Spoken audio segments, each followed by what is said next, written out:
మహాదేవుడును మన రక్షకుడైన యేసుక్రీస్తు వారి పవిత్రమైన నామలో ఈ క్రిస్మస్ ఆరాధనలో పాలు పొందడానికి వచ్చిన మీ అందరికీ వందనాలు.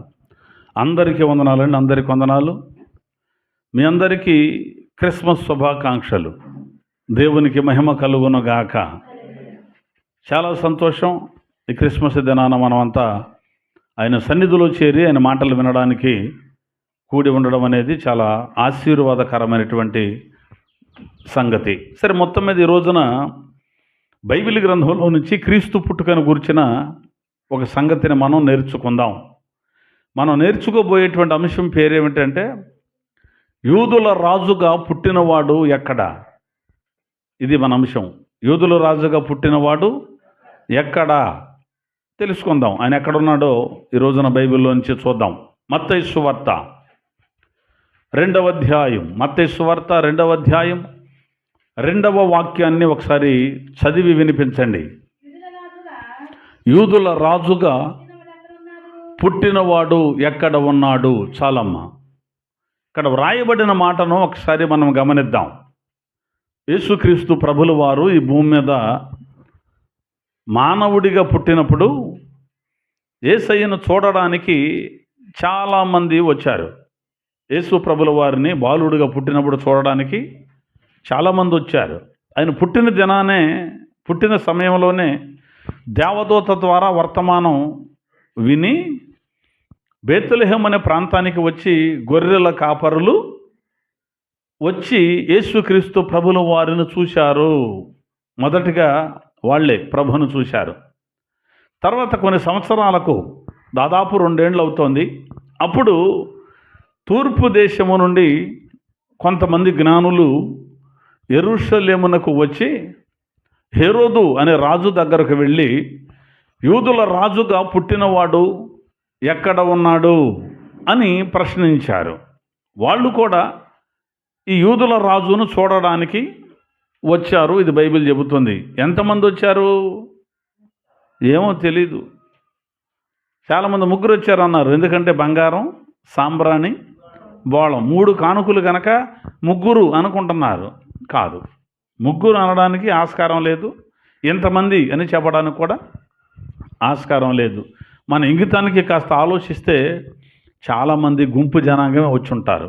వారు ఒక గుంపు అని ఓల్డ్ టెస్టమెంట్లో వ్రాయబడింది, పాత నిబంధనలోనే వ్రాయబడింది. ఈయన పుట్టినప్పుడు వచ్చేటువంటి గుంపును గురించి, తరువాత ఈయన యెరూషలేములో ఏలుబడి చేసేటప్పుడు వచ్చేటువంటి గుంపును గురించి కూడా లేఖనాల్లో ఉంది. మొత్తం మీద వాళ్ళందరూ వచ్చారు. వాళ్ళు వచ్చి అడుగుతున్న ప్రశ్న, యూదుల రాజుగా పుట్టినవాడు ఎక్కడ ఉన్నాడు అని ప్రశ్నించారు. అంటే వాళ్ళు తెలుసుకోవడానికి ప్రయత్నం చేస్తున్నారు, యేసయ్య ఎక్కడున్నాడు ఏమిటి అని. మరి ఇక్కడ వరకు ఎలా వచ్చారు వాళ్ళు? వాళ్ళు అన్నారు, ఇదిగో తూర్పు దిక్కున మేము ఆయన నక్షత్రమును చూచి ఆయనను పూజింప వచ్చితిమి అని అక్కడ వ్రాయబడింది. తూర్పు దేశం నుండి యెరూషలేము వరకు రావడానికి వాళ్ళకి దారి చూపించింది ఏమిటి? నక్షత్రం దారి చూపించింది. నక్షత్రం దారి చూపిస్తూ ఉండగా దాదాపు 2 సంవత్సరాలు ఆ నక్షత్రాన్ని వెంబడిస్తూ నడుస్తూ యేసు ప్రభుని కలుసుకోవడానికి వచ్చారు. వచ్చిన తర్వాత బేత్లెహేము అనేటువంటి ప్రాంతం వచ్చేసేసరికి, ఓహ్, యేసయ్య పుట్టింది ఇక్కడే, యెరూషలేము వచ్చేసరికి యేసయ్య పుట్టింది ఇక్కడే అని అర్థమైపోయింది. అర్థమైపోయిన తర్వాత వాళ్ళు చేసినటువంటి ఒక అర్థం లేని పని ఏమిటి అంటే, ఆ నక్షత్రాన్ని విడిచిపెట్టి హేరోదు దగ్గరకు వెళ్ళారు. ఎవరి గురించి తెలుసుకుందామని? యేసయ్యను గురించి తెలుసుకుందామని. యేసయ్య ఎక్కడ ఉన్నాడు అని ఎంక్వైరీ చేద్దామని వాళ్ళు తీసుకున్న ఒక బుద్ధిహీనమైన నిర్ణయం అది. ఈ 2 సంవత్సరాల పాటు వదిలిపెట్టకుండా నడుపుతున్నటువంటి ఈ నక్షత్రం ఆ యెరూషలేము ప్రాంతం వచ్చేసరికి వీళ్ళు సొంతంగా ఆలోచించటం ప్రారంభించారు. పుట్టింది ఎవరు? రాజు. రాజు ఎక్కడ పుడతాడు? రాజగృహంలో పుడతాడు అనుకున్నారు. కానీ ఈయన ఎక్కడ పుట్టాడు? బేత్లెహేములో పుట్టాడు. ఆ బేత్లెహేములో ప్లేస్ ఏమిటనేది మనకు తెలియదు. కానీ పుట్టిన తర్వాత ఆయనను సత్రములో, ఆ స్థలము లేనందున పశువుల తొట్టిలో ఆయనను పరుండబెట్టారు. సత్రంలో వాళ్ళకి ఏమీ లేదు, స్థలం లేదు. స్థలం లేదు అంటే ఆ సత్రంలో పుట్టలేదు ఆయన. సత్రంలో పుడితే సత్రంలో స్థలం ఎందుకు ఉండదో, పుట్టిన కాడే పడుకోబెడతారుగా. బెత్లెహేములో ఎక్కడో ప్రసవించింది. అది ఏ ప్లేసు మనకు ఖచ్చితంగా తెలీదు, ఎవరూ చెప్పలేరు ఖచ్చితంగా ఇదే ప్లేస్ అని. మరి కొంతమంది అభిప్రాయం ఏమిటంటే ఏదన్నా ఒక దారిలోనే ప్రసవించి ఉంటుంది, దారి పక్కనే ప్రసవించి ఉండొచ్చు. మరి ఆ బాబును పడుకోబెట్టడానికి ఆ బాబుని తీసుకొని సత్రం దగ్గరికి వెళ్ళారు. అక్కడ ఆయనకేమి లేదు, స్థలము లేదు. ఆయన ఎక్కడ ఉన్నాడు అంటే మన ప్రశ్న ఏంటి, యూదుల రాజుకు పుట్టినవాడు ఎక్కడ? సత్రంలో ఉన్నాడా? సత్రంలో ఆయనకి ఏమి లేదు, స్థలం లేదు. సత్రం అంతా నిండిపోయి ఉంది. ఎందుకని నిండిపోయి ఉంది? వీళ్ళు ఎందుకు వచ్చారు అసలు యోదయ బెత్లెహేం? జనాభా లెక్కలో వీళ్ళ పేర్లు రాయించుకోవడానికి వచ్చారు నజరేతు నుండి. అలాగే బోలెడు మంది వచ్చారు యెరూషలేం. వాళ్ళందరూ కూడా కిక్కిరిసిపోయారు, అద్దెకిళ్ళు తీసేసుకున్నారు. సత్రంలో స్థలం లేదు. ఆ సత్రం ఎవరిది అనుకుంటున్నారు? పోయినసారి చెప్పాను మీకు, ఇదివరకు పోయిన సంవత్సరం. ఆ సత్రం ఎవరిది? దావీదు గారి సత్రమే. దావీదు గారికి ఎక్కడిది? వాళ్ళ తాతగారు కట్టించాడు. దావీదు గారి తాత పేరు తెలుసుగా మనకి. మరి అయ్యగారు మరి వాళ్ళ తాత కూడా తెలవదా మాకు అన్నట్టు చూస్తున్నారు. తెలుసు కదా, వాళ్ళ తాతగారు కట్టించారు. సరే వాళ్ళ నాన్నగారి పేరు తెలుసుగా మనకి. వాళ్ళ నాన్నగారు ఎందుకు తెలియదులేండి, నేను మిమ్మల్ని అడగటం మళ్ళీ మీరు నా ఇంకా చూడటం తర్వాత అడుగుతా. అప్పుడు రికార్డెడ్ కదా, ఇప్పుడు బాగోదు. వాళ్ళ తాతగారిది అది, దావీదు గారికి తాతగారిది. అంటే యేసుక్రీస్తు ప్రభుల వారికి సంబంధించిన వంశానిది అది. ఆయనకి అక్కడేం లేదు, స్థలం లేదు. పశువులు నీళ్లు తాగేసి ఖాళీగా ఉన్న తొట్టి ఒకటి ఉంది. తొట్టి ఖాళీగా ఎందుకు ఉంటుంది?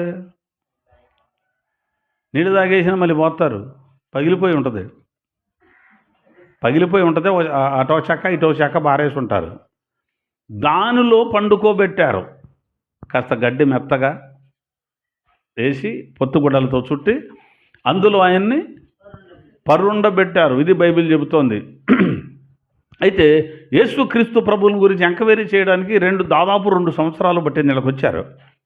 అక్కడికి వచ్చిన తర్వాత ఆ నక్షత్రాన్ని వదిలిపెట్టి రాజగృహంలోకి వెళ్ళారు టీవీగా.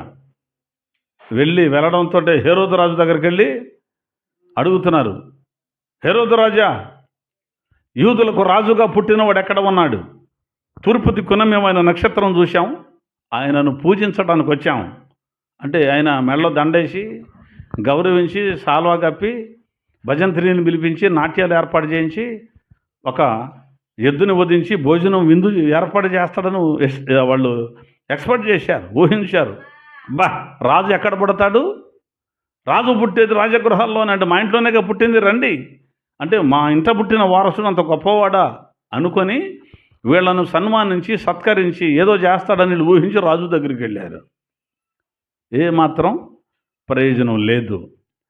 మనం కూడా యేసుక్రీస్తు ప్రభువుల వారిని వెతకవలసింది ఎక్కడ?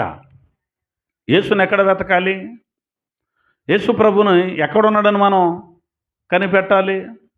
మన సొంత ఆలోచనతో ప్రయత్నం చేస్తే యేసు మనకు దొరకడు.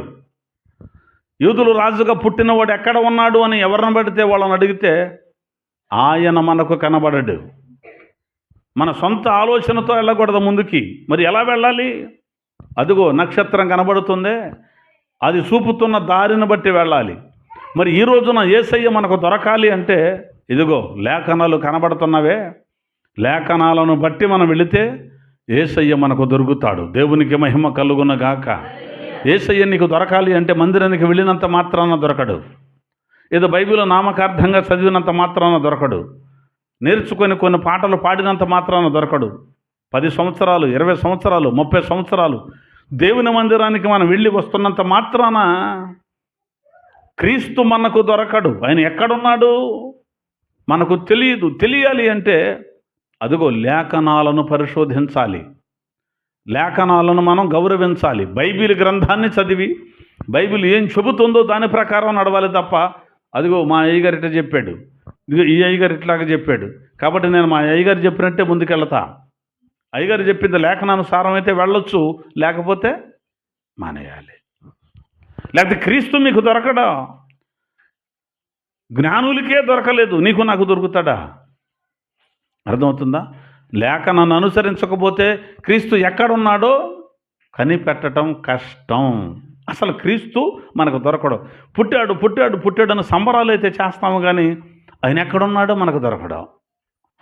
కాబట్టి క్రీస్తు ఈ రోజున మనకు దొరకాలి అంటే మనము లేఖనాన్ని మాత్రమే ప్రామాణికంగా తీసుకోవాలి. లేఖనాన్ని ప్రామాణికంగా తీసుకోకపోతే ఏమిటట?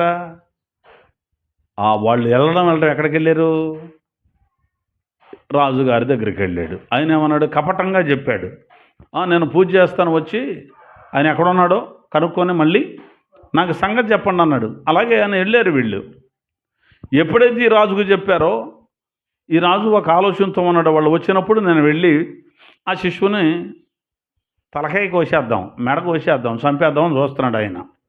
వీళ్ళు వెళ్ళారు, చూశారు, ఆయన్ని కనిపెట్టేశారు, ఆయన ఆరాధించారు, ఆయన పూజించారు, ఆయనకు కానుకలు ఇచ్చారు.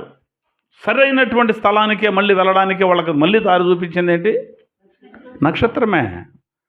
అలాగే సరైన దారిలో లేఖనానుసారంగా వెళితే యేసు దొరుకుతాడు. యేసయ్య దొరికిన తర్వాత మనకేమర్థమవుతుందో చెప్పనా? ఇంతకు మునుపు మనం వెళ్ళింది రాంగ్ రూటు, ఇంతకు మునుపు మనం నడిచిన నడక సరైంది కాదు. అక్కడ సరైన వర్తమానం మనకు దొరకలా. హేరోదు వర్తమానం దొరికింది. వాడు కపటదారి. హేరోదు ఎవడు? కపటదారి, తేనె పూసిన కత్తి. వాడు తన అధికారాన్ని చేజిక్కించుకోవటానికి ఎంతమందినైనా చంపడానికి వెనకాడని వాడు. ప్రజలలో పేరు కోసం దేవాలయాన్ని మరమ్మతులు చేయించిన వాడు బాగు చేశాడు, పాడు చేయలే. దేవాలయాన్ని బాగు చేస్తున్నట్టు కనపడ్డాడు, కానీ కపటదారి. తన మార్గంలో ఎవరైనా అడ్డొస్తున్నారంటే వాళ్ళని మటుమాయం చేయడానికి కూడా వెనకాడనటువంటి వాడు హేరోదు. అక్కడ నుంచి తప్పుకొని ఎట్టకేలకు లేఖనానుసారంగా ప్రవర్తించి నిజమైన క్రీస్తుని కనుగొన్నారు. దేవునికి మహిమ కలుగొన్నగాక. లేఖన క్రీస్తుని ఏం చేశారు? కనిపెట్టేశారు. అది వాళ్ళు కనిపెట్టిన తర్వాత వాళ్ళకి జరిగింది ఏంటో చెప్పనా? అప్పుడు దేవుడు పూచి తీసుకున్నాడు. ఓ జ్ఞానులారా, హేరోదు దగ్గరకు మీరు వెళ్ళొద్దు, ఇదిగో ఈ దారిని బట్టి మీరు వెళ్ళండి, మీ దేశానికి మీరు వెళ్ళిపోతారు అని దేవుని చేత బోధింపబడిన వారే మరి యొక్క మార్గమున తమ దేశమునకు వెళ్ళిరి అని రాస్తుంది. ఇక హేరోదు దగ్గరికి ఇక మళ్ళీ జన్మలో పోలా. వాళ్ళు సొంత ప్రాంతానికి వెళ్ళిపోయారు. ఎలా? ఎవరు బోధించారు వాళ్లకు? ఎవరు బోధించారు? దేవుని చేత బోధింపబడిన వారై అని చదివానికి ఇప్పుడే. వాళ్ళకు బోధించింది ఎవరు? దేవుడు. వాక్యమే దేవుడు. వాక్యానుసారంగా నడుస్తూ చేరవలసిన గమ్యానికి చేరుకున్నారు. అలాగే మనం కూడా క్రీస్తు దగ్గరకు కనుక రాగలిగితే, ఆయన ఎక్కడ అని ఎంక్వైరీ చేసి ఆయన కనిపెట్టగలిగితే, ఆయన కలుసుకోగలిగితే, నిజంగా ఆయన ఆరాధించగలిగితే, మనం ఎక్కడికి చేరాలో దేవుడు అక్కడికి మనలను నడిపిస్తాడు. అయితే ఇక్కడ జరిగిన నష్టం ఏమిటంటే, వీళ్ళు ముందు అక్కడికి వెళ్ళడం వల్ల, హేరోదు దగ్గరికి వెళ్ళడం వల్ల, హేరోదు చూశాడు, ఏరీ జ్ఞానులు అని ఎంక్వైరీ చేశాడు. ఆయన కూడా లేరండి, వాళ్ళు మోసం చేశారు, వెళ్ళిపోయారు. ఈ జ్ఞానులు నన్ను అపహాస్యం చేస్తారా అని సైనికులను పిలిపించి అన్నాడు, ఈ ప్రాంతంలో, యోదయ బెత్లెహేము ప్రాంతంలో ఎంతమంది మగపిల్లలు ఉన్నారో 2 సంవత్సరాలు మొదలుకొని ఈ లోపులో ఉన్న పిల్లలందరి తలకాయలను నరికేయండి అన్నాడు. వధ జరిగింది. యేసు ప్రభు పుట్టినప్పుడు జరిగింది ఏమిటి? వధ. అసలు యేసు ప్రభు పుట్టిన దగ్గర నుంచి ఎన్ని వివాదాలు రాత్రి నేర్చుకున్నాగా. యూట్యూబ్లో కూడా పెట్టేశాం, రాత్రి చూసుకోండి. యేసయ్య పుట్టుక అంటే మనం ఏదో సంబరాలు పడి గంతులేస్తున్నాం, కానీ యేసు ప్రభు పుట్టడం వల్ల జరిగిన గందరగోళం ఈ రోజుకి ఆగనటువంటి గందరగోళం ఏంటో రాత్రి చెప్పుకున్నాం. అది యేసయ్య పుట్టుకలో ఉన్నటువంటి పరమార్థం. అలాగే చిన్నపిల్లలను చూడకుండా 2 సంవత్సరాల లోపు వాళ్ళని చంపేశాడు. ఎందుకని? యేసయ్య దొరికినట్టయితే ఒక్కనే చంపేవాడు, అయిపోయింది. మరి 2 సంవత్సరాలు పిల్లల మొత్తాన్ని చంపేటప్పుడు రామాలు అంగలార్పులు వినబడిన లేఖనం నెరవేరింది. రాహేలు తన పిల్లల విషయమే ఏడుస్తుందనడే యాకోబు భార్య. ఆదికాండంలో ఉందే, అది నెరవేరింది యేసు ప్రభు చచ్చిపోయినప్పుడు. మత్తయి సువార్తలో చెబుతాడు ఆ మాట. అప్పుడు దూత చెబుతాడు, మీరు ఐగుప్తుకి వెళ్ళిపోండి, ఇక్కడదో హేరోదు అనేవాడు చచ్చిపోయిన తర్వాత కానీ నేను మళ్ళా కబురు పెడతాను, అప్పుడు వద్దురు కానీ అంటే ఐగుప్తుకు వెళ్ళిపోయారు వీళ్ళు. తర్వాత ఈ హేరోదు అనేవాడు చచ్చిపోయాక మరలా దేవుడు కబురు పెడితే వచ్చారు. ఐగుప్తు నుండి నా కుమారుని నేను పిలిచి తిని అన్న లేఖనం అప్పుడు నెరవేరింది. దేవునికి స్తోత్రం కలుగును గాక. పాత నిబంధనలో ఉన్న లేఖనం అది. ఐగుప్తు నుండి నా కుమారుణ్ణి నేను పిలిచాను అన్నది అప్పుడు నెరవేరింది. మొత్తం మీద యేసుక్రీస్తు ప్రభుల వారిని వెతుకుతూ వచ్చారు. యూదుల రాజుగా పుట్టినవాడు ఎక్కడా అని అడిగారు. వీళ్ళు ఎక్కడ వెతికారు? వెళ్ళి రాజగృహాల్లో వెతికారు. అక్కడ రాజులు ఉంటారు, వజ్రాలు ఉంటాయి, మణులు ఉంటాయి, మాణిక్యాలు ఉంటాయి, పెద్ద పెద్ద గొప్పగా ఉంటారు అని వారు స్థాయి ఎక్కడో ఊహించుకున్నారు. యేసయ్య వాళ్ళకు దొరకలా. ఈ రోజున కూడా యేసయ్యను నమ్మితే నాకు ఇల్లు కట్టుకుంటాను, యేసయ్యను నమ్మితే బంగ్లా కొంటాను, యేసయ్యను నమ్మితే కారులోనే తప్ప కాలు కింద పెట్టే పని లేకుండా బతుకుతాను అనుకునే వాళ్ళు కూడా ఉన్నారు. యేసయ్యను నమ్మితే నన్ను ఆశీర్వదిస్తాడు, దీవించేస్తాడు, నేను గొప్పవాడిని అయిపోతాను అనుకుంటారు. అంటే కొంతమందిని చూసి వీళ్ళు కూడా మేము అలా అవ్వాలనుకుంటారు. యేసయ్యని వెతకటం కోసం వస్తున్నారు. ఎక్కడా అని వెతికితే ఎక్కడికి వెళ్తే బాగుపడతాం, ఎక్కడికి వెళ్తే దీవెనలు వస్తాయి అని వెళ్ళిపోతున్నారు. యేసయ్య దొరుకుతున్నాడా? వాళ్ళకి దొరకట్లేదు. మరి ఏం చూసి వెళ్ళారు? పై ఆర్భాటాలు చూసి వెళ్ళారు. నేను కూడా అలాగే ఉండాలని కోరుకుని వెళ్ళారు. ఇప్పుడు ఉదాహరణ, ఉంగరం పెట్టావు, బంగారు ఉంగరం చేతికి ఉంగరం పెట్టావనుకో, ఎట్లా ఉంటుంది అనుకుంటున్నారు పరిస్థితి? ఇది కనపడాలంటే అసలు ఆ రోజు ఎందుకు ఇది కనపడాలి? శయనేశం మెళ్ళలో ఈ గుండి ఉంటుందా?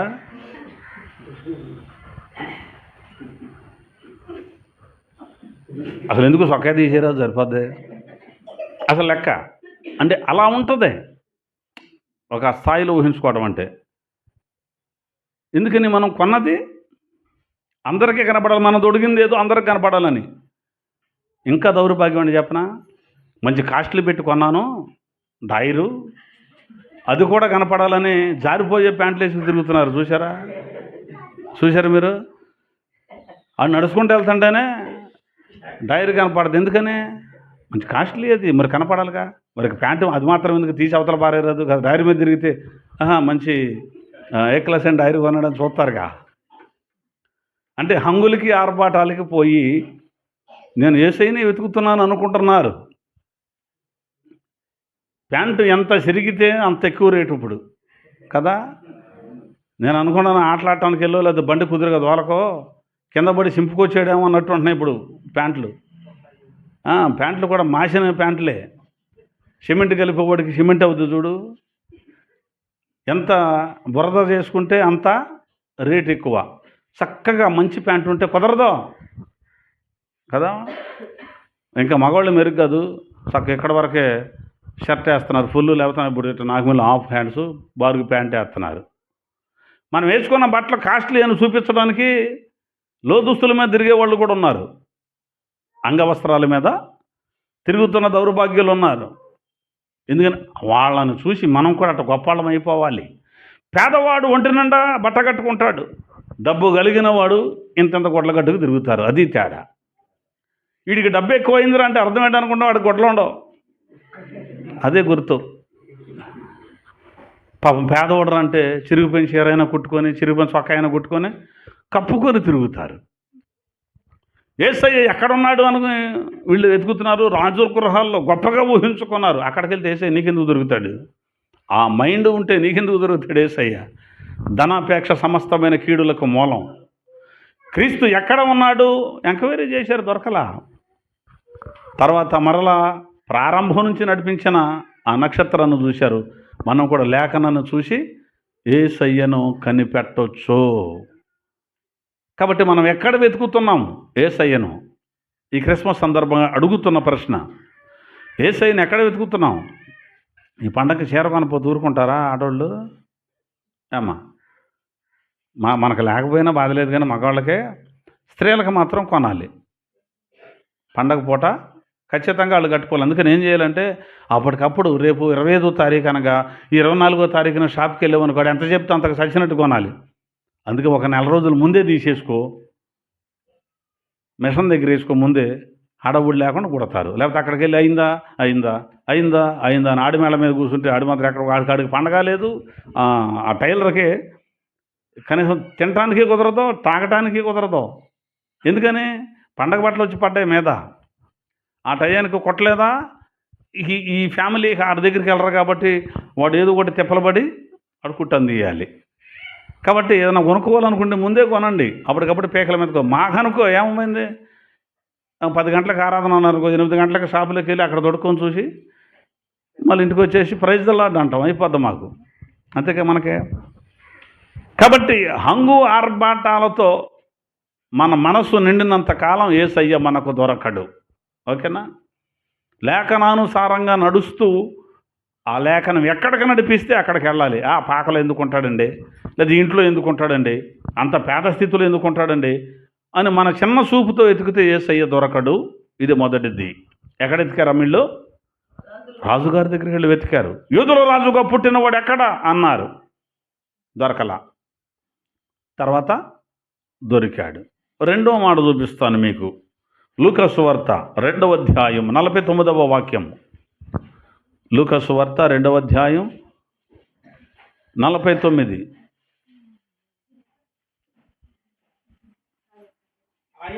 ఆయన మీరేలా నన్ను వెదకుచుంటిరి, నేను నా తండ్రి పనుల మీద ఉండవలెనని మీరు ఎరుగరా అని వారితో చెప్పాను. చాలండి.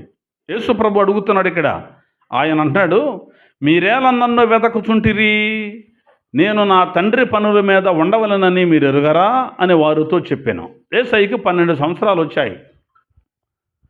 ప్రతి సంవత్సరం వీళ్ళు ఏం చేస్తారంటే యెరూషలేము దేవాలయానికి వెళుతూ ఉంటారు. యేసు ప్రభుల వారు, వారి తల్లి, తండ్రి, వారి కుటుంబం అంతా ఎక్కడికి వెళతారు? యెరూషలేము దేవాలయానికి వెళతారు. ఏటా వెళ్ళొస్తారు. పస్కా పండగకి వెళ్ళి రావాలి అందరూ. సరే, అలా వాళ్ళు వెళ్ళారు, ఆ పండుగ అంతా ఆచరించారు, పండుగను చూసుకున్నారు. తర్వాత వెళ్ళిపోదామని తిరిగి రిటర్న్ అయిపోయి వెళ్ళిపోతానికి నజరేతు అనే ప్రాంతానికి వెళ్ళడానికి తిరిగి వెళ్ళిపోతున్నారు. ఒక రోజంతా నడిచారు యేసుప్రభుని వదిలిపెట్టేసి. యేసుప్రభు ఏమో ఇక్కడే ఉండిపోయాడు యెరూషలేములో, వీళ్ళేమో మనతోనే ఉన్నాళ్ళే అనుకుని ఒక దిన ప్రయాణం వెళ్ళిపోయారు. వెళ్ళిన తర్వాత చూస్తే యేసయ్య లేడు. మరియమ్మ తల్లికి యేసుప్రభు ఎక్కడున్నాడో తెలియలా, యోసేపు గారికి యేసయ్య ఎక్కడున్నాడో తెలియలా. తెలియనప్పుడు ఏం చేయాలి? ఇక వెతకటం మొదలుపెట్టారు.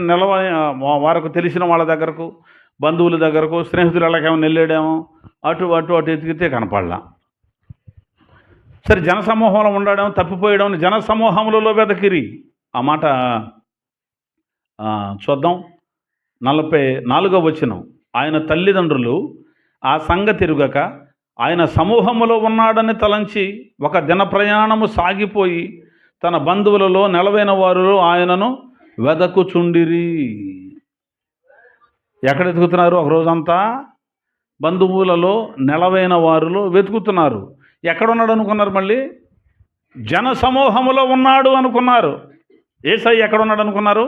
మీరు కూడా మాట్లాడినది అర్థం. అది జన సమూహంలో ఉన్నాడు అనుకుని వెతుకుతోంది. వాళ్ళ అమ్మగారు, వాళ్ళ నాన్నగారు వెతుకుతున్నారు. కానీ యేసయ్య నీకు దొరకాలి అంటే జన సమూహములోకి వెళ్ళి, ఎక్కడే దేవుడు ఉన్నాడు, ఎంతమంది వచ్చారు ఇక్కడికే అంటే ఇక్కడే ఉంటాడు దేవుడు. గుడ్డితనం అది. ఏదో మొన్న అనుకున్నట్టు వాపు చూసి బలం అనుకుంటేట, బోధకాలను చూసి అబ్బా ఎంత బలం వచ్చిందో వాడికి అనుకుంటే, అట్లాగే ఏం జనం అంటే ఇసుక ఎత్తే రావట్లేదు. ఎందుకు రావట్లేదు? అని నెత్తి మీదే పడుతుంది ఇసుక, కింద పడతలేక. ఎందుకని? ఖాళీ ఏది, కింద పడే ఖాళీ ఏది? ఆ జన సమూహాన్ని చూసి ఏసు ఇక్కడే ఉంటాడు. ఈ మందిరంలో ఎంతమంది వచ్చేస్తున్నారంటే ఏసు ఎక్కడ ఉంటాడు? ఇప్పుడు ఎక్కడే ఉంటాడు అనుకుని వెళ్ళి వెతికావనుకో, యేసుప్రభు నాకు కావాలని, యేసయ్యని నేను కలుసుకోవాలని. మంచిదే ఆశ, యేసుని ఎత్తుకోవటం మంచిదే. కానీ వెతకవలసిన చోటును వెతకకుండా జన సమూహాల్లో వెతికితే, చుట్టాల దగ్గర ఉన్నాడా, బంధువుల దగ్గర ఉన్నాడని వెతికితే దొరుకుతాడా? యేసుక్రీస్తు ప్రభులు వారిని మనకు ఎక్కడ దొరుకుతాడు అంటే, అదిగో వాళ్ళు ఎత్తుక్కుంటూ వచ్చి జనసమూహాన్ని కూడా దాటుకొని యెరూషలేము వచ్చి దేవాలయములో ఆయన కూర్చున్నాడు. 46వ వచనం. 3 దినములైన తరువాత, అంటే 3 రోజులు అలా దొరకల, 3 దినములైన తరువాత ఆయన దేవాలయంలో బోధకుల మధ్య కూర్చుండి వారి మాటలు ఆలకించుచు వారిని ప్రశ్నలు అడుగుచూ ఉండగా చూచిరి. దేవునికి మహిమ కలుగునగాక. యేసయ్య ఎక్కడికి వెళితే దొరికాడు వీళ్ళకి? దేవాలయములో. జనసమూహంలో దొరకలా. అది జనసమూహాల్లో వెతికితే ఆయన ఎందుకుంటాడు? చుట్టాలింటికి వెళ్ళి ఉంటాడులే. ఏం పని మీద వెళ్తాడు చుట్టాలింటికి? ఆయనకి ఏం పని ఉందే? అసలు ఆయన ఏ పని మీద వచ్చాడు ఇక్కడికి? అది నేను నా తండ్రి పని మీద వచ్చా. అసలు నేను ఉండవలసింది నా తండ్రి పని మీద అని మీకు తెలవదా? తలకాయ పని చేయట్లేదే మీకు అన్నట్టు ఉందన్నమాట ఆ మాట నాకైతే. వాళ్ళ నాన్నగారు వాళ్ళని అడుగుతున్నాడు, ఏంటి నాన్న నేను నా తండ్రి పని మీద ఉండన్నాను మీకు తెలియదేంటి? అయ్యో తెలియక అటు ఎతికేమయ్యా, దా ఇంటికి వెళ్దాం అన్నారు. అప్పుడు అక్కడ అన్నాడు, మీరేలా నన్ను వెతకుచుంటిరి, నేను నా తండ్రి పనుల మీద ఉండవలనని మీరు ఎరుగరా అన్నాడు. తండ్రి పని అంటే ఏమిటి? దేవాలయంలో ఉండడం. తండ్రి పని అంటే ఏమిటి? దేవాలయంలో బోధకులు చెప్పుతున్న దానిని ఆలకించడం. తండ్రి పని అంటే ఏమిటి? ఎక్కడైనా వాక్యం తేడా చెప్పితే ఇలా ఎందుకు చెప్పారని ప్రశ్నించడం. దేవునికి స్తోత్రం కలుగునగాక. యేసుప్రభు ఈ 3 చేశాడు అక్కడ. నేను నా తండ్రి పనుల మీద ఉన్నాను. ఈయన ఎక్కడున్నాడట? తండ్రి పనుల మీద ఉన్నాడు. ఆయన మనకు దొరకాలి అంటే ఆయన మనకు దొరకాలి అంటే మనము కూడా దేవుని పని మీద ఉన్నప్పుడు దొరుకుతాడు. ఆయన ఉండేది అక్కడే, అంతే తప్ప ఎక్కడ పడితే అక్కడ దొరకడు. యేసయ్య మనకు దొరకాలంటే సినిమా హాల్కి వెళ్తే అక్కడ దొరకడం, అర్థమవుతుందమ్మా? లేకపోతే బజార్ రామిడి తిరిగితే దొరకడం, పందాలకు వెళ్తే యేసయ్య మనకు దొరకడం, పేకాట ఆడితే యేసయ్య దొరకడం. ప్రార్థన కూడా వెళ్తున్నాను కండి, అయినా దొరకడం. నీకు ఎందుకని? నీ మైండ్ సెట్ ఎక్కడెక్కడ తిరుగుతుంది? పేకాట్ల మీద, పందాల మీద, సినిమాల మీద, షికారుల మీద. అప్పుడప్పుడు ఆదివారం లేకపోతే పండగకోసారి దేవాలయానికి కూడా వస్తుంటాం. దొరుకుతాడా వాళ్ళకి యేసయ్యా? దొరకడండి. ఆయన పని మీద అసలు పని అయి ఉండాలి. దేవాలయంలో ఉండే పని అయి ఉండాలి. దేవాలయంలో ఉన్నాడు ఆయన. అది యేసయ్య పని. అక్కడ ఉంటాడు అంటే దేవుని మందిరానికి వెళితే దొరుకుతాడు యేసయ్య, లేకపోతే దొరకడం. దేవుని మందిరానికి వెళ్ళినంత మాత్రాన యేసయ్య దొరుకుతాడు. అక్కడ ఆయన ఏం పని చేస్తున్నాడు? బోధకులు చెబుతున్నటువంటి బోధను ఆలకించుచున్నాడు అని రాస్తుంది. మందిరానికి వెళ్ళిన వాళ్ళు ఏం చేయాలి? బోధన ఏం చేయాలట? వాక్యాన్ని ఏం చేయాలట? ఆలకించుచున్నాడు అంటే వినాలి. అసలు ఏం చెబుతున్నారు వీళ్ళు అనేటువంటిది వినాలి. అది దేవుని పని అంటే. చెప్పుకుంటాడులేండి. మరి పండగ వచ్చాం, చొక్కా ఎక్కడ కొన్నావు? ఎక్కడ? అక్కడికి వెళ్ళకూడదు, అక్కడ ఉండదు. నేను కొన్నాను చూడు, అసలు సూపర్, అసలు షాపులో ఒరిజినల్ తెస్తాడు. నువ్వేబే వాడి దగ్గర నేను ఎప్పుడు కొన్నగా అంటే నువ్వు కొన్నదే మంచిదని చెప్పుకోవడం. అక్కడ కూడా ఆడిది నచ్చింది బాగా నీకు చొక్కా అని ఎట్టా దెబ్బ కొట్టాలని. ఏ షాపు? ఒరిజినల్ తేడా. అక్కడ సైకిల్ కొన్నాడు అనుకో, పక్కోడు ఎక్కడ కొన్నావు సైకిల్? కొత్త సైకిల్ కొనుక్కొచ్చాడు పలానా చోట. ఏంటిది? బిఎస్ఏ జట్ట, హీరో జట్ట. పనిముట్లు మంచివి కాదు. నాది పాతదేనా సైకిల్? దొడ్డు ఎంత గట్టిదో తెలిసేది. ఇప్పుడు ఈ దొడ్డు విలువ చేస్తుంది. ఎంత గట్టిది అనుకుంటున్నావు ఇది అంటే పాతదాన్ని కవర్ చేసుకోవటం అన్నమాట. మందిరానికి వచ్చిన తర్వాత అది ఎక్కడ కొన్నావు, ఇది ఎక్కడ కొన్నావు అంటే యేసయ్య దొరుకుతాడా? ఇదేంటి ఈ రంగు కొన్నావు? ఈ రంగు అయితే నీకు అంతగా ఆనలేదు, చూడు నా చూడు అనుకుంటుంది లోపల. నీకు స్వప్నత్వానం ఉంటే అట్లా అంటున్నావులే అని అనుకుంటారు వాళ్ళు కూడా కదా.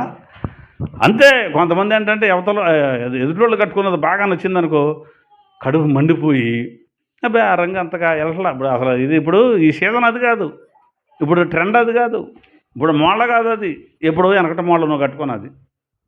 ఇది నేను కట్టుకున్నాను చూడు కొత్త మోళ్ళ అనుకుంటా కూర్చుంటే మందిరంలో యేసయ్య దొరుకుతాడండి? దొరుకుతాడా? దొరకడా. ఆలకించాడట. దేవాలయంలో యేసుప్రభువుని ఏం చేశాడు? బోధకుల మధ్య కూర్చుండి వారు బోధించే బోధను ఆలకించాడు. అది లెక్క. అప్పుడు దొరుకుతాడు యేసయ్య. దొరకాలంటే బోధన ఆలకించాలి. ఆలకించినప్పుడు మనకు అర్థమవుద్ది, సరిగ్గా చెబుతున్నాడా సరిగ్గా చెప్పట్లేదా అని. లేఖనాలు చదువుతుంటాం, వాళ్ళు చెప్పింది ఆలకిస్తుంటాం. ఇది నాలాంటి వాళ్ళు చెబుతుంటే లేఖనాలు తిరగేస్తుంటాం, మేము చెప్పింది ఆలకిస్తుంటాం. సరిగా లేదనుకో అప్పుడు ఏం చేశాడు యేసుప్రభు? వారిని ప్రశ్నలు అడిగాడు. ప్రధాన యాజకుడా, ఒకసారి ఏంటి ఇక్కడ ఎలా మాట్లాడుతున్నావు? ఎన్నేళ్ళప్పుడు కేసైకి 12. ఇప్పుడు మనకి 20 ఏళ్ళు వచ్చినా కానీ ఎడ తిరగటమే తప్ప మత్తయి సువార్త అంటే ఎక్కడో ఉంటుందిలే, బైబిల్ అంటే ఎట కుదురుద్ది? ఏసైకి ఎన్నేళ్ళప్పుడు? 12వ సంవత్సరమే. ప్రశ్న మనం అడగాలి అంటే మనకు వాక్యం తెలిసి ఉండాలి. అదే దేవుని పని అంటే అదే. యేసయ్య మనకు దొరకాలి అంటే, యేసుప్రభు మనకు దొరకాలంటే దేవుని పనిలో ఉండాలి మనం కూడా. యేసయ్య ఎక్కడ ఉన్నాడు? దేవుని పనిలో ఉన్నాడు. ఏంటి దేవుని పని? మందిరంలో ఉండడం, మందిరంలో బోధించే బోధనం ఆలకించడం, వారు ఏదైనా లేఖన విరోధంగా మాట్లాడితే వారిని ప్రశ్నలు అడగడం. యేసయ్య దగ్గర నుంచే ప్రారంభించబడింది ప్రశ్నలు అడగడం. ఆశ్చర్యపోయారట వాళ్ళు, ఏంటి బాబు ఇంతగా మాట్లాడుతున్నాడు అని. పెరిగి పెద్ద అయ్యే కూడా అదే ప్రశ్నలు అడుగుతుంటే, ఈయన పనికిరాడురా మనకే, ఇట్ట ప్రశ్నలు అడిగేవాడు, ఇట్ట ముక్కుసూటిగా మాట్లాడేవాడు, ఇట్ట యథార్థంగా మనల్ని ఖండించేవాడు మనకు పనికిరాడు. మరి ఏం చేద్దాం? లేపేద్దాం. మరి ఎట్లా కుదురుద్ది? జనాలంతా ఆయన ఎండ తిరుగుతున్నారుగా, చూద్దాం, ఆ టైం వస్తుంది, పరిశీలన చేద్దాం. అరే ఎట్రండి మీరు కొంతమంది వెళ్ళి ఆయన ఏమేం చెబుతున్నాడు అని ఏదో దాంట్లో తప్పు పట్టుకొని, ఇది ఈ తప్పు చేశాడని ఏ కూడా బట్టరండి, మిమ్మల్ని సాక్షులుగా పెడతాం, మీకు డబ్బులు ఇస్తాం అని జనాన్ని కూలి కుదురుచుకున్నారు. ఎవరో అయ్యగారులు. యేసుప్రభు చెబుతుండే వాళ్ళు వినరు అనుకుంటున్నారా? ఆయన ఇక్కడ మాట్లాడుతుంటే అక్కడ దూరంగా ఉండి ఎడంగా ఉండి ఉంటారు. ఇట్లా మైకులో మాట్లాడుతున్నాం, ఒక దగ్గరికి వచ్చి వినరు, దూరంగా ఉండిని ఏం చెప్తాడో చూద్దాం, ఎక్కడ దొరుకుతాడో చూద్దాం.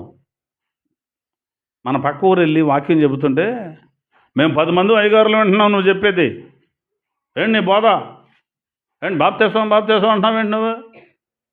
మీ ఊరిలో చెప్పుకో, మా ఊరిలో చెప్తాను, నువ్వు ఎందుకు వచ్చావు అన్నాడు ఒక అయ్యగారు. నన్ను మానే రావడానికి వెళ్ళలేదు. మేము 10 మంది అయ్యగారులు మేము వింటున్నాం అనుకుంటున్నావా నువ్వు? ఏంటి బాప్తీసం అంటున్నావేంటి? బాప్తీసం పొందకపోతే నరకం అంటున్నావేంటి? ఆ బోధ మార్చు అన్నాడు. నేనన్నా సరేలేండి మార్చుకుంటాను, నేను చెప్పింది ఇది, ఈ విషయంలో మీరు లేఖనానికి తప్పుగా చెప్పారని నాకు ఒక మాట చెబితే ఖచ్చితంగా సరి చేసుకుంటా. ఆయన మంచి కొన్ని సంఘాల మీద ఇదనమాట, ఆయన తట్టుకోలేక వచ్చేసాడు. అంటే ప్రతి నెల పెడుతున్నాగా ఇని ఒక నెల వచ్చాడు, అడగటానికి వచ్చాడు అనమాట. తర్వాత ఈ లేఖనాన్ని కనుక మీరు నేను చెప్పింది కాదు అంటే, నేను మాట్లాడింది రికార్డెడ్గా ఉంది, మీరు కాదు అంటే కనుక నిరూపిస్తే నేను వెంటనే మార్చుకుంటానండి, లేకపోతే అయ్యగారు మీరు కాదు కదా ఎవడొచ్చినాయన్నాం. సింపుల్గా అన్నవసరంలా, అయ్యగారు మీరు కాదు కదా ఎవడొచ్చినాయన్నాం, తారుబడి ఇంతే. ఇదే మాట్లాడాం. కొంతమంది సహోదరులు కూడా ఉన్నారు ఆ రోజు సాక్ష్యానికి. మరేంటి అంతేనా? ప్రశ్నించాలి. యేసు ప్రభుల వారు అలాగే ప్రశ్నలు అడిగాడు. క్రీస్తు మీకు నిజంగా దొరకాలంటే ఆయన పుట్టాడు సంబరపడుతున్నాం, ఇలా ఆయన కలుసుకోవాలిగా, ఆయనతో స్నేహం ఉండాలిగా. వాక్యం ఎందుకని రమ్మ, స్నేహం ఉండాలిగా. ప్రార్థన అయిపోయిన తర్వాత ఎవరైనా తీసుకుంటారు, కాసేపు వాక్యం ఎందుకు రండి, 1 గంట. సరే రైట్, అర్థమైందా? యేసుక్రీస్తు ప్రభుల వారిని మనం వెతకాలి. ఏం చేయాలండి? వెతకాలి. యూదుల రాజుగా పుట్టినవాడు ఎక్కడా? ఆయన మనకు దొరకాలి అంటే మనం ఆయన్ని చక్కగా వెతకాలి. దేవాలయంలో ఆయన దొరుకుతాడు, వాక్యంలో దొరుకుతాడు, లేఖనాలు పరిశీలనలో ఆయన దొరుకుతాడు. అప్పుడు మనం వాస్తవాన్ని తెలిసిన తర్వాత ప్రశ్నించకపోతే యేసయ్య దొరకడం. మళ్ళీ నీకు అన్నీ తెలిసిన తర్వాత, వాస్తవం నీకు తెలిసిన తర్వాత కూడా బోధించే బోధకుడు సరిగ్గా బోధించకపోతే, నీకు ప్రశ్న అనేటువంటిది ఒకటి రాకపోతే, ఇదేమిటండి అని అడగకపోతే, జోగి రాసుకుంటే ఏం రాలద్దే, బూడిద రాలద్దే. క్రీస్తు దొరకడు. ఆయన పుట్టాడు, రైట్, వెళ్ళి కలుసుకోవాలిగా. పుట్టాడని సంబరపడిపోతున్నాం, అరిసెలు వండుతున్నాం, గారెలు వండుతున్నాం, బూరెలు వండుతున్నాం, అచ్చు మిఠాయి కోడి మాంసం అంటే పేతురు గారు, యోనా గారు, శానా గారు, అబ్రహాం గారు దమ్ము ఫ్రై అన్నీ ట్రై చేసి ఇక తర్వాత ఇంకేం చేస్తాం? తొందరరా బయటికి, డోరు డోర్ రారా అని ఎక్కడెక్కడ మిలికిలేసి తిరగటం. తర్వాత అడ్డుడొల్లి ఇటుడొల్లి ఎట్టగొట్ట ఏదో ఒక రకంగా గ్యాస్ని రిలీజ్ చేయడం. దొరుకుతాడా ఏసయ్య? ఎట్టా తెచ్చుకుందాం తిందాం, తప్పేం కాదు. అసలు ఏసై దొరకాలిగా ముందు ఏసై కోసం పరిశీలించాలిగా. ఉండి క్రిస్మస్ 25వ తారీఖు రోజునే మనకు 24 గంటలు 4 గంటలా గడిచిపోద్ది. రోజైతే ఇంకా బతుకోదారా, ఇంకా చీకటి పడదారా అన్నట్టు ఉండదు. ఈరోజు ఊగిలి అరే అటెళ్ళు వచ్చాం అయిపోయింది. అక్కడికి వెళ్ళి లైన్లో నుంచొని మాంసం పట్టుకొచ్చేపట్టుకే అయిపోయింది. అది వండుకొని తిని మళ్ళీ ఇటెళ్ళు వచ్చేపట్టుకు అయిపోయింది. ఏంటో బెట్టయితే అట్ట. క్రిస్మస్ అంటే ఎన్ని రోజులు ఉండాలి? ఒక వారం పాటు ఉండాలి. ఇక వరుస పెట్టి అప్పుడు సంతోషంగా ఉంటుంది కదా. చాలా సంతోషం యేసయ్య పుట్టాడు కాబట్టి. అయితే ఆయన కలుసుకోకపోతే మన క్రైస్తవ జీవితం వృధా. మందిరానికి వెళ్ళడం వృధా, వాక్యాలు వినడం వృధా, మీటింగులు పెట్టేయటం వృధా. యేసయ్య దొరికితే అది చాలు.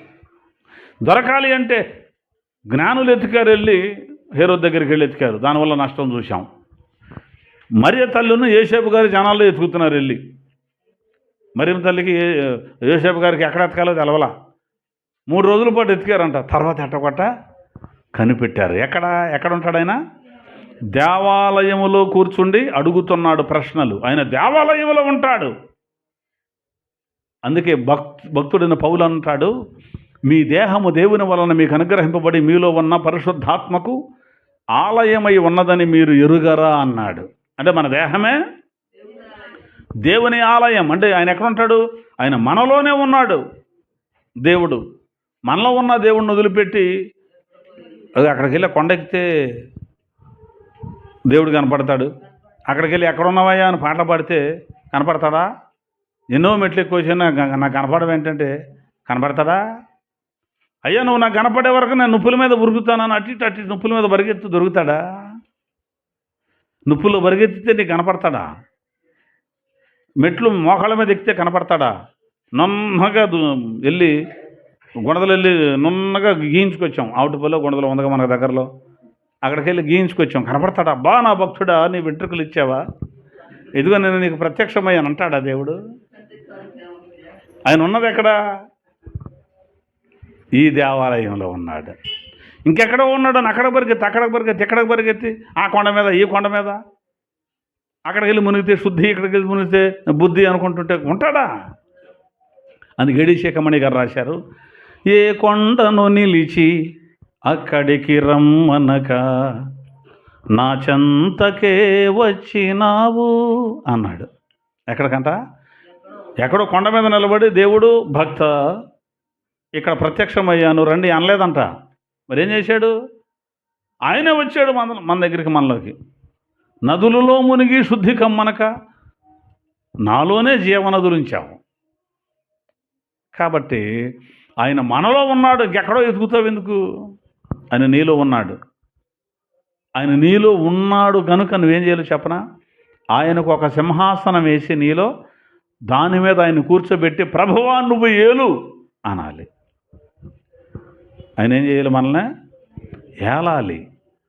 ఆయన ఏలుబడిలో ఉండాలి. ఇదిగో ఇక్కడికి వెళ్ళరా అన్నాడు అనుకో, అవును నేను వెళ్ళను అనకూడదు. అప్పుడు ఆయన వెళ్ళమన్నాడు కాబట్టి చిత్తం అంటమే.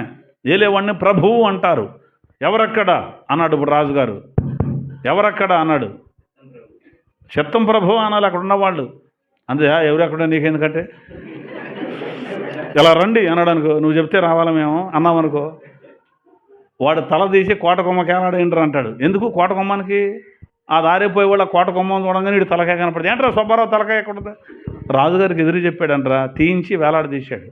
అమ్మో ఆయనకి ఎదురు చెప్పకూడదు అని అప్పుడు ఏమొస్తుంది? భయం వస్తుంది. కాబట్టి ఆయన మనలో ఉండి ఏలుబడి చెయ్యాలి కదా. ఆయన మనలో ఉన్నాడు. కానీ ఆయన లేకుండా ఇంకెవరన్నా ఉంటే దేవుని మందిరంలో దేవుడు ఉండాలా, విగ్రహాలు ఉండాలా అనే ప్రశ్న వచ్చినప్పుడు పౌలు ఏమన్నాడు? దేవుని మందిరానికి విగ్రహాలతో పొత్తు ఏంటి? అవిశ్వాసకి విశ్వాసితో అసలు జోడేది? పాలు ఎక్కడిది? కాబట్టి ఈ దేవాలయం అనేటువంటి ఈ దేహంలో యేసయ్య ఉండాలి. అదేంటంటే ఇప్పుడు వరకు దేవాలయంలో ఉన్నాడు అన్నారు, మనలో కూడా ఉన్నాడుగా. ఉన్నాడు కానీ కొంతమంది బయటికి దోసేశారు. నువ్వు వద్దయ్యా, నువ్వు బయటికి వెళ్ళిపో, లోపల ఉండవా చంపేస్తామన్నారు కొంతమంది. ఎవరినే? యేసయ్యనే. అప్పుడు ఆయన దాక్కొని దేవాలయం నుంచి బయటికి వెళ్ళిపోయాడట. ఎట్టయితేనే ప్రాణం దక్కించుకోవడానికి బయటికి వెళ్ళిపోయాడు. ప్రాణం పెట్టడానికే వచ్చింది, ఎందుకు వెళ్ళిపోవాలి? కానీ ఇంకా టైం రాలా. ఆ టైం వచ్చినప్పుడు ఆయన ఎదురుకొచ్చి నిలబడ్డాడు, నేనే ఆయన్ని తీసుకుపోండి అని. టైం రానప్పుడు ఏం చేయాలి? తప్పుకోవాలి.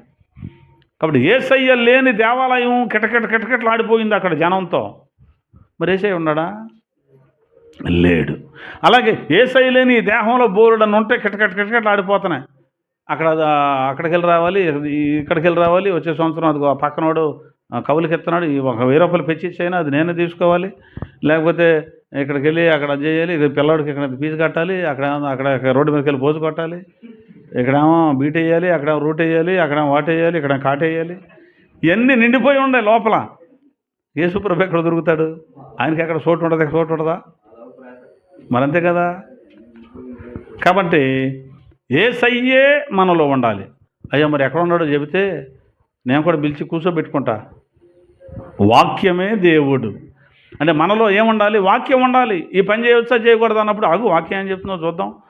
ఈ సందర్భం ఒకసారి యేసు ప్రభు ఏం చేశాడు, ఇది అని దాని ప్రకారం వెళ్ళాలి. లేకపోతే మాకు తెలియదు అంత అన్నప్పుడు, అయ్యగారు ఏం చేయమంటే ఇంట్లోకి వెళ్దాం అనుకుంటున్నాం, మరి వాళ్ళు ఏంటో పాలు అంటున్నారు, వీళ్ళంటే నీళ్ళు అంటున్నారు, వీళ్ళేమో ఆవు అంటున్నారు, వీళ్ళేమో దూడ అంటున్నారు, ఏంటో పేడ అంట, ఏంటో పాస్ అంట, మరి ఇవన్నీ కావాలంట. ఏంటి? గోమూత్రం, పేడ, ఈ రెండు కూడా ఇంట్లో పడాలి. మరి అది బెదిరిపోవాలంటే అది ఉచ్చబోయలేదనుకో, పేడ వేయలేదనుకో ఏం చేయాలి? అప్పుడు భజంత్రీలు అనగానే వాళ్ళు రోడ్డు మీద దెబ్బడి అన్నప్పటికీ వాళ్ళు కొట్టేసరికి ఇది బెదిరిపోయి అడుపరిగెత్తి ఇటు పెరిగెత్తి 1-2 వదిలేస్తుంది. అబ్బా ఇక చాలు, గోమూత మాకు మూత్రం పోసింది అని ఆత్రంగా మాకు కలిసి వచ్చింది అనుకుంటాం సహజంగా. ఆ కట్టిన షోకేసు శలపలన్నీ ఎరగదోసేస్తుంటుంది, అది ఆశీర్వాదం మనకి, మళ్ళీ కట్టించుకుందాం. గోమాత వచ్చి అది ఎరగొట్టిందంటే మాకు ఆశీర్వాదం అనుకుంటున్నాం కదా. మరి అలా చేయమంటున్నారు అయ్యగారు, చేయవచ్చా లేదా అని అయ్యగారు అడిగితే చెబుతాడుగా. కాబట్టి వెతకాలి, యేసయ్యనప్పుడు దొరుకుతాడు. ఏదో మన మైండ్కి పుట్టింది, మన ఆలోచనకు పుట్టింది చేస్తే క్రీస్తు మనకు దొరకడు. కాబట్టి ఆయన ఎక్కడున్నాడు? ఆన్సర్ చెబుతుంది, దేవాలయంలో ఉన్నాడు. యూదుల రాజుగా పుట్టినవాడు ఎక్కడ? దేవాలయంలో ఉన్నాడు. వాళ్ళు వెళ్ళేమో అక్కడ ఎంక్వైరీ చేశారు, ఆయన ఇంట్లో ఉన్నాడు. అప్పుడు వీళ్ళు వెళ్ళేమో పెద్ద పెద్ద భవనాల్లో ఎతికారు. అది తర్వాత ఇంకొక మాట చూపిస్తాను మీకు. లూకా సువార్త 24:5. లూకా సువార్త 24:5. ఎందుకంటే పెందలకాడ వదిలిపెడదాం, మళ్ళీ మంటలో ఇంటి ముందు టెంట్లు ఉండేగా. రైట్. వారు భయపడి ముఖములను నేల మోపి ఉండగా వీరు సజీవుడైన వానిని మీరు ఎందుకు మృతులలో వెతకుచున్నారు? ఆయన ఇక్కడ లేడు, ఆయన లేచి ఉన్నాడు. దేవునికి మహిమ కలుగున గాక. తర్వాత భాగం చదవండి. ఆయన ముందే చెప్పాడు లేస్తానని. చెప్పిన ప్రకారం లేచాడు యేసు ప్రభు. మీరు ఎక్కడ ఎదుగుతారేంటి? మీకంటే ముందుగా గలిలయకి వెళ్తానని చెప్పాడుగా. ఎక్కడికి? గలిలయకి వెళ్తాను, నేను అక్కడ కలుసుకుంటానని చెప్పాడుగా. మర్చిపోయారా?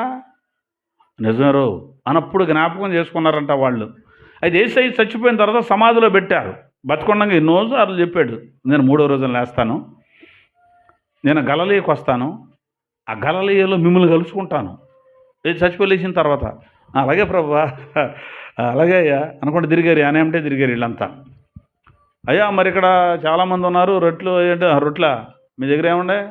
అవి ఏమండే? ఏదో 2 చిన్న చేపలను 5 రొట్టెలు పట్టరండి అని ఆశీర్వదించి పెడితే 1000 మంది అంటున్నారు కదా. అబ్బో యేసయ్య మాకు కావాలి. మీరు రొట్టెలు తినుటకు సూచక క్రియలు చూసుటకే కానీ మరి దేనికి రావట్లేదు అన్నాడు. చెప్పింది గ్రహింపు లేదు. నేను లేస్తానంటే మర్చిపోయారంట వాళ్ళు. ఈ ఆడవాళ్ళంతా ఏం చేశారనుకుంటా, మూడో రోజున సమాధి కాడికి వెళ్ళిపోతే అట్ట, మరి ఏంటనుకుంటా, వెళ్ళిపోతే అట్ట, సుగంధ ద్రవ్యాలు కొన్నామా, మరి రాయాలి ఆయనకి, పండి వెళ్ళి పూసేద్దాం అని బయలుదేరారు. వెళ్తే అనుకున్నారు, అక్క మరి రాయి ఒకటి అడ్డం పెట్టారు కదా సమాధికి, మరి మన కోసం ఆ బండను ఎవరు దూరలేస్తారు, మనం 5-6 బట్టినా కదలదు, అంత పెద్దదే, మరి ఎట్లా రాయిని ఎవరు తీసేస్తారు, వాళ్ళు దానికి సంఖ్యలు వేసి మరి బంధించారు. ఎట్టాక అంటే ఈ అమలు ఏదో ఒకటి వద్దులే పదా వెళ్దాం, వెళ్ళి మరి ఆయన పూయాలి కదా, శవానికి సెంటు కొట్టాలిగా, సెంటు కొట్టేది ఎవరికి, శవానికి సెంటు కొట్టాలిగా, లేకపోతే వాసన వచ్చేస్తుంది అనుకుంటే వెళ్తున్నారు వీళ్ళు. వెళ్ళేసరికి అది తెరుచుకొని ఉంది, వెళ్ళేసరికి తెరుచుకొని ఉంది. కంగారు పడ్డారు, భయపడ్డారు. ఆయన శిష్యులు వీళ్ళంతా మొత్తం వచ్చారు. వచ్చి చూస్తే ఎతుకుతున్నారు, ఎక్కడ యూదుల రాజుగా పుట్టినవాడు ఎక్కడ అని వాళ్ళు ఎత్తుకున్నట్టు వీళ్ళు యేసు ప్రభుని ఎత్తుకుతున్నారు. ఇప్పుడు ఎక్కడ ఎత్తుకుతున్నారు వీళ్ళు? సమాధుల్లో ఎతికితే ఎందుకు దొరుకుతాడండి?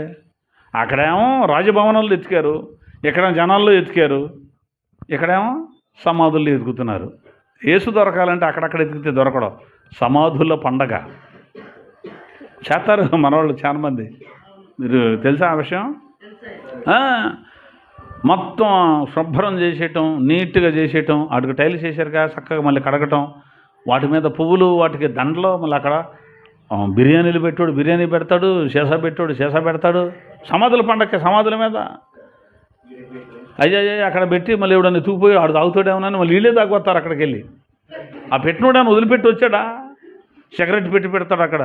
మా అన్నయ్యకి సిగరెట్ అంత నీట్గా కాల్చేవాడు తెలుసు. అసలు నోట్లో నుంచి పొగ లోపలికి లాగి ముక్కుల్లో నుంచి చెవుల్లో నుంచి బయటకు వదిలేవాడు మా అన్నయ్య అని ఒక పెడతావు అక్కడ. సరే ఆ పెడితే ఇంకోటి తాగుతాడేమో మళ్ళీ వచ్చేటప్పుడు ఈడే అది తాగి జేబులు వేసుకొని వాళ్ళ ఇంటికి వస్తాడు. సమాధుల పండగ అక్కడికి వెళ్ళి ఎదుగుతున్నారు. యేసయ్య లేపుతానన్నాడుగా, ఈ పండగ లేపుతాడేమో అని మేము వెళ్ళి ఒక పండగ ఏర్పాటు చేసుకున్నాం. సమాధుల్లో వెతకడం. అలా యేసయ్యని సమాధుల్లో వెతికితే ఎందుకు దొరుకుతాడు? సమాధుల్లో ఉండేది ఎవరు? సమాధిలో లోపల ఉండేది చచ్చినోడా బతుకున్నాడా? చచ్చినోడు ఉంటాడు. మృత తుల్యమైన ప్రాంతంలో యేసయ్యని ఎదిగితే ఎందుకు దొరుకుతాడు? చచ్చినోళ్ళ మధ్యలో యేసయ్య ఎందుకు ఉంటాడండి? ఆయన సజీవుడు. అందుకని నువ్వు జీవించుతున్నావన్న పేరు నీకు ఉందగానే నువ్వు మృతుడివే అన్నాడు సంఘపు దూతతో. ఒక సంఘంతో మాట్లాడుతున్నాడు దేవుడు. ఆ సంఘ కాపరిని అంటున్నాడు, నువ్వు బతుకుండావు అనుకుంటున్నావురా, నువ్వు చచ్చావు, నువ్వు చచ్చిపోయావు, నువ్వు బతుకుండాను అనుకుంటున్నావు అంతే. పేరు ఉంది ఏమని? పర్లేదండి, సంఘం పెద్దదే కదా, బారుగా ఉంది కదా, ఎక్కువ మంది ఉన్నారు అట్లా, అబ్బా సూపరు. కానీ చచ్చాడు, చచ్చిన అనుభవం. అక్కడికి వెళ్ళి మనం కూడా యేసయ్య ఉన్నాడా ఎక్కడ, యేసయ్య నీకు వందనాలు అన్నాం అనుకో, అసలు అక్కడ ఉంటే కైనా. అందుకని అక్కడ దూతలో ఏం చెప్తున్నారంటే, సజీవుడైన వాణిని మీరు మృతులలో ఎందుకు ఎదుగుతున్నారు? ఆయన ఇక్కడ లేడు, ఆయన చెప్పినట్టుగా ఆయన లేచి ఉన్నాడు. కాబట్టి పునరుద్ధానుండి మనం సమాధుల్లో ఎతకూడదు, సమాధుల తోటల్లో ఎతకూడదు, సచ్చిన అనుభవం ఉండ వాళ్ళతో స్నేహం చేసి వెతకూడదు. మండుతున్న వ్యక్తితో స్నేహం చేస్తే మనకు కూడా మంట వస్తుంది. వెంటనే అంటుకోకపోయినా అంటుకుంటుంది. ఇప్పుడు ఆ పెద్ద మంట మండుతుంది, అక్కడ ఒక తాటాకి తీసుకెళ్ళామనుకో అప్పుడు అంటుకుంటుంది. ఇది ఎక్కడే ఉంటే మండుద్దా? మండనాటిని 10 భోగేసుకుని ఒక చోట కూర్చుంది అనుకో మండుద్దా? ఇది మండదో మండే ఆడిన మండనేదు. అర్థమైందా? అందుకని మండే వాళ్ళతో మనం ఏం చేయాలి? సహవాసం చెయ్యాలి. సమాధుల బ్యాచ్తో మనం సహవాసం చేయకూడదు. సమాధి బ్యాచ్తో సహవాసం చేస్తే మనం మండం, మనం కూడా చచ్చిన వాళ్ళం అవుతాం. బ్రతికినట్టు పేరు ఉంది కానీ చచ్చిపోయిన అనుభవంతో ఉంటాం. అందుకే ఎఫెసీ పత్రికలు అంటాడు 2లో, మీ అపరాధముల చేతను పాపముల చేతను మీరు చచ్చిన వారే ఉన్నారంటాడు. ఎలా చచ్చిపోయారట? అపరాధాలు పాపాలతో నింపబడ్డారు, చచ్చిపోయిన అనుభవం అది. మీరు చచ్చిన వాళ్ళే అంటున్నాడు. అదేంటండి? బతికే ఉన్నాగా, మాట్లాడుతున్నాగా, అన్నం కూడా తింటున్నాం, నీళ్లు తాగుతున్నాం, ప్యాంట్ వేసుకున్నాను, చొక్కా వేసుకున్నాను, రోడ్డు మీద తిరుగుతున్నాను, బండి కూడా మీద నేను వెళ్ళొస్తున్నానుగా. వెళ్ళొస్తున్నావు కానీ నువ్వు మృతుడివే. ఎందుకని? అపరాధాలు ఉన్నాయి, పాపాలు ఉన్నాయి నీలో. నీకెందుకు దొరుకుతాడు యేసయ్య? సమాధుల్లో ఎత్తుకోడికి దొరకడు కదా. కాబట్టి యేసయ్యను మనం ఎక్కడ ఎతకాలి? సమాధుల్లో కదా ఆయన చెప్పాడు, గలిలయకి వెళ్ళండి, నేను అక్కడ కలుసుకుంటాను అన్నాడా? అక్కడ కలిసి మీతో మాట్లాడతానన్నాడా? కాబట్టి దేవుని సహవాసం ఎక్కడుందో అక్కడికి వెళితే దొరుకుతాడు. యేసయ్య పిల్లలంతా అక్కడ ఉన్నారు, ఆయన శిష్యులంతా అక్కడ ఉన్నారు. యేసయ్య శిష్యులతో కలిస్తే యేసయ్య దొరుకుతాడు. మనం వెళ్ళవసరంలో ఆయన కోసం ఎత్తుక్కుంటా ఆయనే వారి మధ్యకు వచ్చి ప్రత్యక్షమై మీకు శుభము కలుగునుగాక, మీకు సమాధానము కలుగునుగాక అన్నాడు. ఆయన శిష్యులు ఎక్కడ ఉంటే అక్కడికి వెళ్ళాడు ఆయనే. ఓకేనా? కాబట్టి మనం ఎవరితో స్నేహం చేయాలి? దేవుని పిల్లలతో, దేవుని వాక్యం ఎరిగిన వారితో స్నేహం చేసి వెతకాలి తప్ప సమాధుల్లో వెతికిన వాళ్లకు యేసయ్య దొరకడో. మరొక మాట చూపిస్తాను, ఆయన ఎక్కడున్నాడో. అపోస్తలుల కార్యముల గ్రంథము 1వ అధ్యాయం 11వ వచనంలో ఒక మాట ఉంటుంది. తర్వాత గలిలయ మనుషులారా, మీరెందుకు నిలిచి ఆకాశము వైపు చూచుచున్నారు? మీ యొద్ద నుండి పరలోకమునకు చేర్చుకొనబడిన యేసే ఏ రీతిగా పరలోకానికి వెళ్ళటం మీరు చూశారో ఆ రీతిగానే తిరిగి వస్తాడు. ఈ గలిలయ మనుషులట ఆకాశం వైపు చూస్తున్నారట. ఎందుకని? యేసయ్య కనపడతాడని. వీళ్ళందరిని తీసుకుని వెళ్ళాడు యేసుప్రభు. అక్కడికి వెళ్ళి వాళ్ళతో మాట్లాడుతూ వాళ్ళందరూ చూస్తూ ఉండగా ఆరోహణుడై తేజమయుడైపోయాడు. అలా చూస్తూ ఉండగా వెళ్ళిపోయాడు. ఆయన వెళుతుంటే ఏం జరిగింది అనుకుంటున్నారు? మేఘం వచ్చి అలా కమ్మి ఆయన్ని తీసుకుపోయింది. ఆయన మేఘవాహనుడు. ఇంకా ఎతుకుతున్నారు అక్కడే. శూన్యంలో ఎతుకుతే దొరుకుతాడా ఆయన? అప్పుడు దేవదూతలను ఎందుకే వెతుకుతున్నారు? ఆయన ఎక్కడికి వెళ్ళాడు? ఎక్కడున్నాడు అనుకుంటారు మీరు? పరలోకం వెళ్ళిపోయాడు ఆయన. ఎక్కడున్నాడు యేసయ్య? పరలోకంలో తండ్రి అయిన దేవుని కుడి పక్కన కూర్చొని ఉన్నాడు ఆయన. మరి ఇక్కడ ఎతుకు, శూన్యంలో గాల్లో చూస్తావు ఎందుకు? నువ్వు ఎక్కడెక్కడో అటు ఇటు పరుగులెత్తి పై అంక గాల్లో చూడవలసిన అవసరం అయితే లేదు. అర్థమవుతుందా? ఆయన నీకు దొరకాలి అంటే ఏం చేయాలి? వాక్యానుసారంగానే ఉండాలి. వాక్యం చెబుతుంది యేసయ్య పరలోకములో ఉన్నాడు. ఇది పాయింట్. ఏం చేస్తున్నాడు అక్కడ ఉండి? కొన్ని రెఫరెన్సులు చెప్తా, రాసుకోండి, చదవద్దు. ఆ మాట నేనే వివరిస్తాను. రోమపత్రిక 8వ అధ్యాయం 34వ వచనం. రోమపత్రిక 8:34 రాశారా? తర్వాత కొలస్య పత్రిక 3:1, కొలస్య పత్రిక 3:1, హెబ్రీ పత్రిక 7:24, హెబ్రీ 7:24, హెబ్రీ పత్రిక 8:1-2 వచనాల్లో ఆయన తండ్రి అయిన దేవుని కుడి పక్కన కూర్చొని మన కొరకు విజ్ఞాపన చేస్తున్నాడు. క్రీస్తు ఎక్కడ? అదిగో పరలోకంలో దేవుని పక్కన కూర్చొని ఉన్నాడు ఇప్పుడు. అంతే తప్ప పాకలో లేడు. అర్థమవుతుందా? లేదా బంగ్లాలో లేడు. లేకపోతే వీళ్ళు ఎదుగుతున్నారే జనాల్లో, ఆ జనాల్లో ఎక్కడ తిరణాల్లో ఉన్నాడేమో అనుకుంటే అక్కడ కూడా లేడు. మరి సమాధిలో ఏమైనా ఉన్నాడా? సమాధిలో కూడా లేడు. మరి ఎక్కడున్నాడు? తండ్రి అయిన దేవుని కుడి పక్కన కూర్చొని ఏం చేస్తున్నాడు చెప్పనా? మన కొరకు విజ్ఞాపన చేస్తున్నాడు. దేవునికి మహిమ కలుగునగాక. అక్కడ నుండి మళ్ళీ రాబోతున్నాడు. టైం దగ్గర పడింది. ఇంకా ఇక్కడ ఉయ్యాలతోటి కట్టి దాంట్లో బొమ్మ పెట్టి ఊపితే కుదురుద్ది ఏంటి? అయిపోయింది. ఆయన రావడానికి సిద్ధపడుతున్నాడు. పరలోకంలో ఆయన ఉన్నాడు. పరలోకంలో ఉన్నాడా? మరి ఇక్కడ లేడా? ఇక్కడ కూడా ఉన్నాడు. మరి ఇక్కడ ఉన్నాడా? పరలోకంలో ఉన్నాడా? మత్తయి సువార్త 28వ అధ్యాయం 20వ వచనం చివరిగా మాట చూడండి. మత్తయి సువార్త చివరి అధ్యాయం 20వ వచనం. నేను మీకు ఏ సంగతులను ఆజ్ఞాపించుతునో వాటినన్నిటినీ గైకొనవలెనని వారికి బోధించుడి. ఇదిగో నేను యుగ సమాప్తి వరకు సదాకాలము మీతో కూడా ఉన్నానని వారితో చెప్పాను. నేను ఎక్కడున్నాడట? యుగ సమాప్తి వరకు సదాకాలము మీతో కూడా ఉన్నాను అన్నాడు. అందుకే ఎక్కడ 2-3 నా నామమున కూడుకొని ఉంటారో వారి మధ్యలో నేను ఉన్నాను అన్నాడు యేసుప్రభుల వారు. యుగ సమాప్తి వరకు సదాకాలం ఎవరితో ఉన్నాడు? మీతోనే. ఇప్పుడు ఆయన ఇంతకు మనతో ఉన్నాడా? పరలోకంలో ఉన్నాడా? పరలోకంలో ఉన్నాడు నిజం, మనతో కూడా ఉన్నాడు నిజం. ఎలా సాధ్యం? అక్కడ ఇక్కడ కూడా ఒకడే ఎట్లుంటాడండి? ఉంటాడా? ఇప్పుడు మనం చింతలపల్లిలో ఉన్నాం, ఎవరైనా ఫోన్ చేస్తే విజయవాడలో ఉన్నానండి అంటే అది అబద్ధం. అబద్ధమా నిజమమ్మా? ప్రయాణమే వస్తున్నాం అనుకో ఫంక్షన్కి, అసల్లోనే ఉంటాం, దాటేసా ఇక్కడికి వచ్చేసా అంటాం. అది అబద్ధమా నిజమా?